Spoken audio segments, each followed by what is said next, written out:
ಕರ್ನಾಟಕದ ಚಿತ್ತ ಚಿತ್ತಾಪುರದತ್ತ ಅಂತ ನಾವು ಹೇಳ್ತಾ ಇದ್ವಿ. ಆರ್ಎಸ್ಎಸ್ ಪಥಸಂಚಲನದ ವಿಚಾರವಾಗಿ ಸರ್ಕಾರಕ್ಕೆ ಇವತ್ತು ಭಾರಿ ಮುಖಭಂಗ ಆಗಿದೆ. ಪ್ರಿಯಾಂಕ್ ಖರ್ಗೆ ಒಂದು ಪತ್ರ ಬರೆದ್ರು. ಆ ಪತ್ರವನ್ನ ನೋಡಿ ಸಿದ್ದರಾಮಯ್ಯ ಅವರು ಒಪ್ಪಿಗೆ ಕೊಟ್ಟು ನಿರ್ಬಂಧವನ್ನ ಹೇರಿಬಿಟ್ರು. ಪ್ರಿಯಾಂಕ್ ಖರ್ಗೆ ಮಾತು ಕೇಳಿದ ಕಾಂಗ್ರೆಸ್ ಸರ್ಕಾರಕ್ಕೆ ಈಗ ಭಾರಿ ಮುಜುಗರ ಆಗ್ಬಿಟ್ಟಿದೆ. ಸರ್ಕಾರದ ನಿರ್ಬಂಧ ಆದೇಶಕ್ಕೆ ಹೈಕೋರ್ಟ್ ತಡೆಯನ್ನ ನೀಡಿದೆ. ನೀವು ವೈಯಕ್ತಿಕ ಹಿತಾಸಕ್ತಿಯಿಂದ ಮಾಡಿದಂತಿದೆ ಅಂತ ಅಭಿಪ್ರಾಯವನ್ನ ಪಟ್ಟಿದೆ ಪೀಠ. ಇನ್ನು ಹಲವು ವಿಚಾರಗಳನ್ನ ಕೂಡ ಹೇಳಿದೆ. ಹಾಗಿದ್ರೆ ಚಿತ್ತಾಪುರದಲ್ಲಿ ಪಥಸಂಚಲನ ನಡೆಯುವುದಕ್ಕೆ ಯಾವುದೇ ರೀತಿಯ ವಿಘ್ನ ಇಲ್ಲವಾ? ಏನೇನು ಆಗಬಹುದು? ಇವತ್ತು ಈ ಪಥಸಂಚಲನದ ವಿಚಾರಕ್ಕೆ ಸಂಬಂಧಪಟ್ಟಂತೆ ಏನೆಲ್ಲ ಬೆಳವಣಿಗೆ ಆಗಿದೆ ಈ ವರದಿ ನೋಡಿ.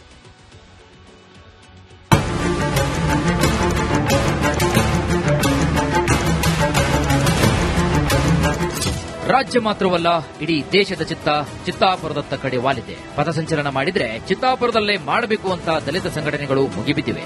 ಅದು ನವೆಂಬರ್ 2ರಂದೇ. ಇದು ಕಲಬುರಗಿ ಜಿಲ್ಲಾಡಳಿತಕ್ಕೆ ದೊಡ್ಡ ತಲೆನೋವಾಗಿತ್ತು. ಇವತ್ತು ಎಲ್ಲಾ ಸಂಘಟನೆಗಳ ಮುಖಂಡರ ಜೊತೆಗೆ ಶಾಂತಿ ಸಭೆ ಕರೆದಿತ್ತು. ಆದರೆ ಆ ಸಭೆಯಲ್ಲಿ ಶಾಂತಿ ಇರಲಿಲ್ಲ, ಅಶಾಂತಿ ಸೃಷ್ಟಿಯಾಗಿತ್ತು. ಚಿತ್ತಾಪುರದಲ್ಲಿ ಆರ್ಎಸ್ಎಸ್ ಪಥಸಂಚಲನ ಫೈಟ್. ಶಾಂತಿ ಸಭೆಯಲ್ಲಿ ದಲಿತ ವರ್ಸಸ್ ಸಂಘರ್ಷ. ಪಥಸಂಚಲನ ವಿಚಾರಕ್ಕೆ ಕಲಬುರಗಿ ಡಿಸಿ ಆರ್ಎಸ್ಎಸ್ ದಲಿತ ಸಂಘಟನೆಗಳ ಶಾಂತಿ ಸಭೆ ಕರೆದಿದ್ರು. ಬೆಳಗ್ಗೆ 11:30ಕ್ಕೆ ಶುರುವಾದಂತಹ ಸಭೆಯಲ್ಲಿ ಒಂದೊಂದೇ ಸಂಘಟನೆಯ ಲಿಖಿತ ಹೇಳಿಕೆ ದಾಖಲಿಸಿಕೊಳ್ತಾ ಇದ್ರು. ಬಳಿಕ ದಲಿತ ಸಂಘಟನೆ ಆರ್ಎಸ್ಎಸ್ ಮುಖಂಡರ ನಡುವೆ ಮಾತಿನ ಮಲ್ಲಯುದ್ಧವೇ ನಡೆದು ಹೋಗಿದೆ. ಇದರಿಂದ ಬೇಸತ್ತು ಡಿಸಿ ತುರುನ್ನಂ ಶಾಂತಿ ಸಭೆಯಿಂದ ಕಾಲ್ಕಿತ್ತಿದ್ದಾರೆ.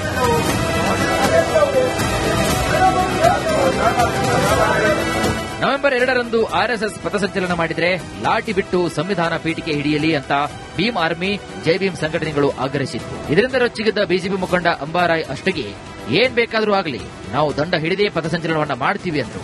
ಅಷ್ಟಗಿ ಮಾತಿಗೆ ದಲಿತ ಸಂಘಟನೆಗಳು ಕೆಂಡ ಕಾರಿದ್ವು. ಕೂಗಾಟ, ಗದ್ದಲ ನಡುವೆ ಶಾಂತಿ ಸಭೆ ಅಶಾಂತಿಯಲ್ಲೇ ಮೊಟಕುಗೊಂಡಿತ್ತು.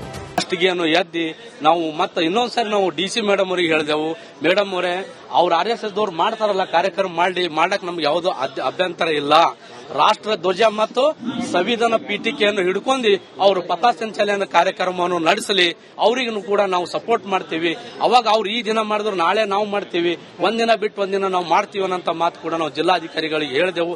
ಅವಾಗ ಇದೇ ಅಂಬಾರೆ ಅಷ್ಟಗಿ ಅಂತ ಹೇಳಿ ಒಬ್ಬ ಬಿಜೆಪಿ ಲೀಡರ್ ಎದ್ದಿ ಹೇಳ್ತಾನ, ಇಲ್ಲ ಸಂವಿಧಾನದಲ್ಲಿ ಏನು ಹಿಡ್ಕೊಂಡು ನಾವು ಕಾರ್ಯಕ್ರಮವನ್ನು ಮಾಡಬಹುದು, ನಾವು ಲಾಠಿ ಹಿಡ್ಕೊಂಡೆ ಪಥಸಂಚಲನವನ್ನು ಮಾಡ್ತೀವಿ ಅಂತ ಹೇಳಿದಾಗ ನಾವೆಲ್ಲರೂ ಎದ್ದಿ ಅದಕ್ಕೆ ವಿರೋಧಿಸ್ತೀವಿ ಅಂತ ಹೇಳಿ ಅಂದಾಗ ನಮಗ ಅವರಿಗೆ ಮಾತಿನ ಚಕ್ಕ ಮುಖ್ಯ. ಶಾಂತಿ ಕಾಪಾಡ್ತಕ್ಕಂಥವ್ರಿಗೆ, ಶಾಂತಿ ನೆಲೆಸಲಿಕ್ಕೆ ಸಲಹೆ ಸೂಚನೆ ಕೊಡ್ತಕ್ಕಂಥವ್ರಿಗೆ ಪೀಸ್ ಕಮಿಟಿ ಮೀಟಿಂಗ್ ಕರಿಬೇಕು.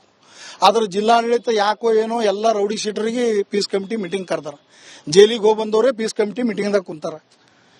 ನ್ಯಾಯಾಲಯ ಮತ್ತು ಜಿಲ್ಲಾಡಳಿತ ಏನ್ ಹೇಳ್ತದ ಅದು ಕೇಳ್ತೀವಿ ಅಂತ ಹೇಳಿ ಸಂಘದವ್ರು ನಾವು ಹೇಳಿದಾಗ ಇಲ್ಲ ನೀವು ಹಿಂಗೆ ಮಾಡ್ರಿ ಅಂತ ಹೇಳಿ ನಮ್ಮ ಮೇಲೆ ಉದ್ದೇಶಪೂರ್ವಕವಾಗಿ ನಮಗ ನಿರ್ದೇಶನ ಕೊಡಕ್ ಬಂದ್ರು ಕೆಲವರು. ಶಾಂತಿ ಸಭೆಯಲ್ಲಿ ಸಂಘಟನೆ ಮುಖಂಡರ ಲಿಖಿತ ಹೇಳಿಕೆ ಪಡೆದಿರುವಂತಹ ಜಿಲ್ಲಾಧಿಕಾರಿ ಅಕ್ಟೋಬರ್ 30ರಂದು ಹೈಕೋರ್ಟ್ಗೆ ಲಿಖಿತ ವರದಿಯಲ್ಲಿ ಸಲ್ಲಿಸಲಿದ್ದಾರೆ. ರಾಜ್ಯ ಸರ್ಕಾರದ ಆದೇಶಕ್ಕೆ ಹೈಕೋರ್ಟ್ ತಡೆ. ಆರ್ಎಸ್ಎಸ್ ಟಾರ್ಗೆಟ್ ಆಗಿದ್ದಂತೆ ಕಾಣಿಸುತ್ತಿದೆ ಎಂದ ಜಡ್ಜ್. ಸರ್ಕಾರಿ ಜಾಗಗಳಲ್ಲಿ ಖಾಸಗಿ ಸಂಘಟನೆಗಳು ಯಾವುದೇ ಕಾರ್ಯಕ್ರಮಗಳಿಗೆ ಅನುಮತಿಯನ್ನ ಪಡಿಬೇಕು ಅಂತ ಸರ್ಕಾರ ನಿಯಮ ಮಾಡಿದೆ. ಅದನ್ನ ಪ್ರಶ್ನೆ ಮಾಡಿ ಧಾರವಾಡ ಹೈಕೋರ್ಟ್ ಪೀಠದಲ್ಲಿ ಕೇಸ್ ಸಲ್ಲಿಕೆಯಾಗಿದ್ದು ನ್ಯಾಯಾಲಯ ತಡೆಯಾಜ್ಞೆ ನೀಡಿದೆ. ಸರ್ಕಾರದ ಆದೇಶಕ್ಕೆ ಧಾರವಾಡ ಹೈಕೋರ್ಟ್ ಪೀಠ ತಡೆಯಾಜ್ಞೆ ನೀಡಿದ್ದು ಇದು ಸರ್ಕಾರಕ್ಕೆ ಭಾರಿ ಹಿನ್ನಡೆಯಾಗಿದೆ. ಹೈಕೋರ್ಟ್ ಹೇಳಿದ್ದೇನು? ಸಾರ್ವಜನಿಕ ಸ್ಥಳಗಳಲ್ಲಿ 10 ಜನ ಸೇರಿದರೆ ಅಪರಾಧವೆಂದು ಸರ್ಕಾರ ಹೇಳಿದೆ. ರಸ್ತೆ, ಪಾರ್ಕ್, ಮೈದಾನ ಪ್ರವೇಶಕ್ಕೆ ನಿರ್ಬಂಧ ವಿಧಿಸಿದ್ದಾರೆ. ಪೊಲೀಸ್ ಕಾಯ್ದೆ ಅಧಿಕಾರವನ್ನು ಸರ್ಕಾರ ಚಲಾಯಿಸಿದೆ. ಸಂವಿಧಾನದ ವಿಧಿ 19 ಸಬ್ ಕ್ಲಾಸ್ 1 ಎಬಿ ನೀಡಿರುವಂತಹ ಹಕ್ಕನ್ನ ಸರ್ಕಾರ ಕಿತ್ತುಕೊಂಡಿದೆ. ಸಂವಿಧಾನದ ಹಕ್ಕನ್ನ ಸರ್ಕಾರಿ ಆದೇಶ ಕಿತ್ತುಕೊಳ್ಳಲಾಗದು ಅಂತ ನ್ಯಾಯಮೂರ್ತಿ ಎಂ ನಾಗಪ್ರಸನ್ನ ಅವರಿದ್ದಂತಹ ಪೀಠ ಅಭಿಪ್ರಾಯಪಟ್ಟಿದೆ. ಸದ್ಯ ಕಲಬುರಗಿ ಚಿತ್ತಾಪುರದ ಆರ್ಎಸ್ಎಸ್ ಪಥಸಂಚಲನ ವಿಚಾರವಾಗಿ ಹೈಕೋರ್ಟ್ನ ಕಲಬುರಗಿ ಪೀಠ ಈಗಾಗಲೇ ವಿಚಾರಣೆ ನಡೆಸಿದ್ದು ಚಿತ್ತಾಪುರದಲ್ಲಿನ ಪರಿಸ್ಥಿತಿ ಪರಿಗಣಿಸಿ ಅಕ್ಟೋಬರ್ 30ರಂದು ವರದಿ ನೀಡುವಂತೆ ಕೋರ್ಟ್ ತಿಳಿಸಿದೆ. ಸರ್ಕಾರ ಸಲ್ಲಿಸಿರುವಂತಹ ವರದಿ ಆಧಾರದಲ್ಲಿ ತೀರ್ಪು ನೀಡಬೇಕಾಗಿದೆ. ಆದರೆ ಈಗ ಸರ್ಕಾರದ ಆದೇಶಕ್ಕೆ ಧಾರವಾಡ ಪೀಠ ಮಧ್ಯಂತರ ತಡೆಯಾಜ್ಞೆ ನೀಡಿರುವುದರಿಂದ ಇದು ಕಲಬುರಗಿ ಪೀಠದ ಆದೇಶದ ಮೇಲೂ ಕೂಡ ಪರಿಣಾಮ ಬೀರುವ ಸಾಧ್ಯತೆ ಕೂಡ ಇದೆ. Bureau report, republic Kannada.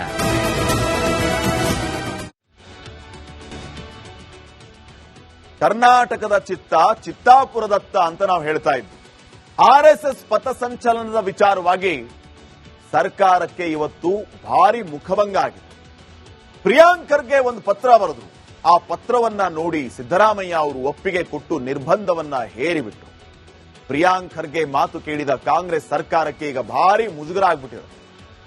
ಸರ್ಕಾರದ ನಿರ್ಬಂಧ ಆದೇಶಕ್ಕೆ ಹೈಕೋರ್ಟ್ ತಡೆಯನ್ನ ನೀಡಿದೆ. ನೀವು ವೈಯಕ್ತಿಕ ಹಿತಾಸಕ್ತಿಯಿಂದ ಮಾಡಿದಂತಿದೆ ಅಂತ ಅಭಿಪ್ರಾಯವನ್ನ ಪಟ್ಟಿದೆ ಪೀಠ. ಇನ್ನು ಹಲವು ವಿಚಾರಗಳನ್ನ ಕೂಡ ಹೇಳಿದೆ. ಹಾಗಿದ್ರೆ ಚಿತ್ತಾಪುರದಲ್ಲಿ ಪಥಸಂಚಲನ ನಡೆಯೋದಕ್ಕೆ ಯಾವುದೇ ರೀತಿಯ ವಿಘ್ನ ಇಲ್ಲವ? ಏನೇನು ಆಗಬಹುದು?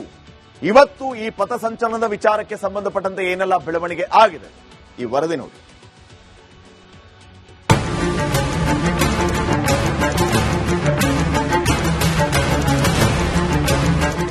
ರಾಜ್ಯ ಮಾತ್ರವಲ್ಲ, ಇಡೀ ದೇಶದ ಚಿತ್ತ ಚಿತ್ತಾಪುರದತ್ತ ಕಡೆ ವಾಲಿದೆ. ಪಥಸಂಚಲನ ಮಾಡಿದ್ರೆ ಚಿತ್ತಾಪುರದಲ್ಲೇ ಮಾಡಬೇಕು ಅಂತ ದಲಿತ ಸಂಘಟನೆಗಳು ಮುಗಿಬಿದ್ದಿವೆ. ಅದು ನವೆಂಬರ್ 2ರಂದೇ. ಇದು ಕಲಬುರಗಿ ಜಿಲ್ಲಾಡಳಿತಕ್ಕೆ ದೊಡ್ಡ ತಲೆನೋವಾಗಿತ್ತು. ಇವತ್ತು ಎಲ್ಲಾ ಸಂಘಟನೆಗಳ ಮುಖಂಡರ ಜೊತೆಗೆ ಶಾಂತಿ ಸಭೆ ಕರೆದಿತ್ತು. ಆದರೆ ಆ ಸಭೆಯಲ್ಲಿ ಶಾಂತಿ ಇರಲಿಲ್ಲ, ಅಶಾಂತಿ ಸೃಷ್ಟಿಯಾಗಿತ್ತು. ಚಿತ್ತಾಪುರದಲ್ಲಿ ಆರ್ಎಸ್ಎಸ್ ಪಥಸಂಚಲನ ಫೈಟ್. ಶಾಂತಿ ಸಭೆಯಲ್ಲಿ ದಲಿತ ವರ್ಸಸ್ ಸಂಘರ್ಷ. ಪಥಸಂಚಲನ ವಿಚಾರಕ್ಕೆ ಕಲಬುರಗಿ ಡಿಸಿ ಆರ್ಎಸ್ಎಸ್ ದಲಿತ ಸಂಘಟನೆಗಳ ಶಾಂತಿ ಸಭೆ ಕರೆದಿದ್ರು. ಬೆಳಗ್ಗೆ 11:30ಕ್ಕೆ ಶುರುವಾದಂತಹ ಸಭೆಯಲ್ಲಿ ಒಂದೊಂದೇ ಸಂಘಟನೆಯ ಲಿಖಿತ ಹೇಳಿಕೆ ದಾಖಲಿಸಿಕೊಳ್ತಾ ಇದ್ರು. ಬಳಿಕ ದಲಿತ ಸಂಘಟನೆ ಆರ್ಎಸ್ಎಸ್ ಮುಖಂಡರ ನಡುವೆ ಮಾತಿನ ಮಲ್ಲಯುದ್ಧವೇ ನಡೆದು ಹೋಗಿದೆ. ಇದರಿಂದ ಬೇಸತ್ತು ಡಿಸಿ ತುರುನ್ನಂ ಶಾಂತಿ ಸಭೆಯಿಂದ ಕಾಲ್ಕಿತ್ತಿದ್ದಾರೆ.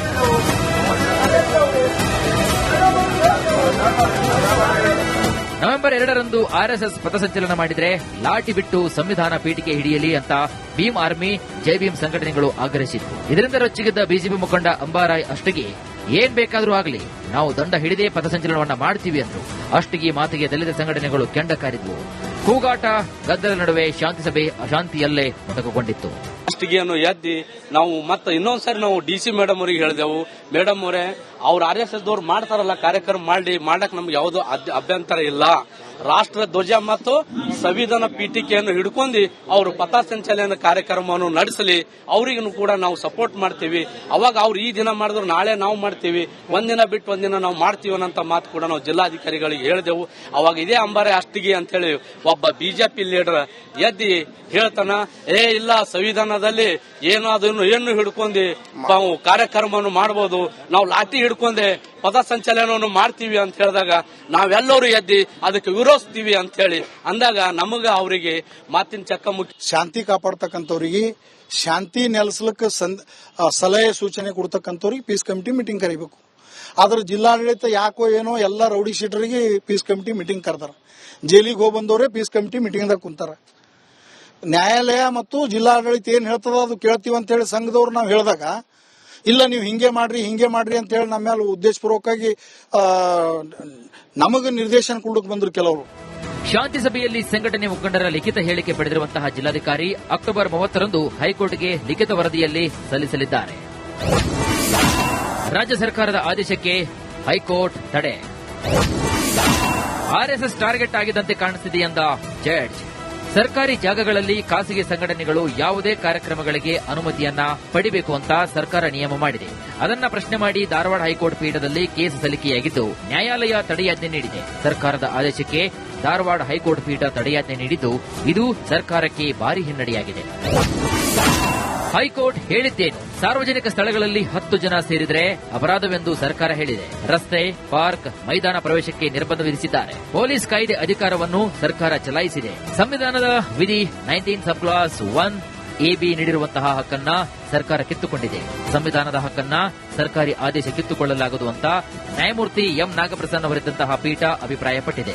ಸದ್ಯ ಕಲಬುರಗಿ ಚಿತ್ತಾಪುರದ ಆರ್ಎಸ್ಎಸ್ ಪಥಸಂಚಲನ ವಿಚಾರವಾಗಿ ಹೈಕೋರ್ಟ್ನ ಕಲಬುರಗಿ ಪೀಠ ಈಗಾಗಲೇ ವಿಚಾರಣೆ ನಡೆಸಿದ್ದು, ಚಿತ್ತಾಪುರದಲ್ಲಿನ ಪರಿಸ್ಥಿತಿ ಪರಿಗಣಿಸಿ ಅಕ್ಟೋಬರ್ 30ರಂದು ವರದಿ ನೀಡುವಂತೆ ಕೋರ್ಟ್ ತಿಳಿಸಿದೆ. ಸರ್ಕಾರ ಸಲ್ಲಿಸಿರುವಂತಹ ವರದಿ ಆಧಾರದಲ್ಲಿ ತೀರ್ಪು ನೀಡಬೇಕಾಗಿದೆ. ಆದರೆ ಈಗ ಸರ್ಕಾರದ ಆದೇಶಕ್ಕೆ ಧಾರವಾಡ ಪೀಠ ಮಧ್ಯಂತರ ತಡೆಯಾಜ್ಞೆ ನೀಡಿರುವುದರಿಂದ ಇದು ಕಲಬುರಗಿ ಪೀಠದ ಆದೇಶದ ಮೇಲೂ ಕೂಡ ಪರಿಣಾಮ ಬೀರುವ ಸಾಧ್ಯತೆ ಕೂಡ ಇದೆ. Bureau report, republic Kannada.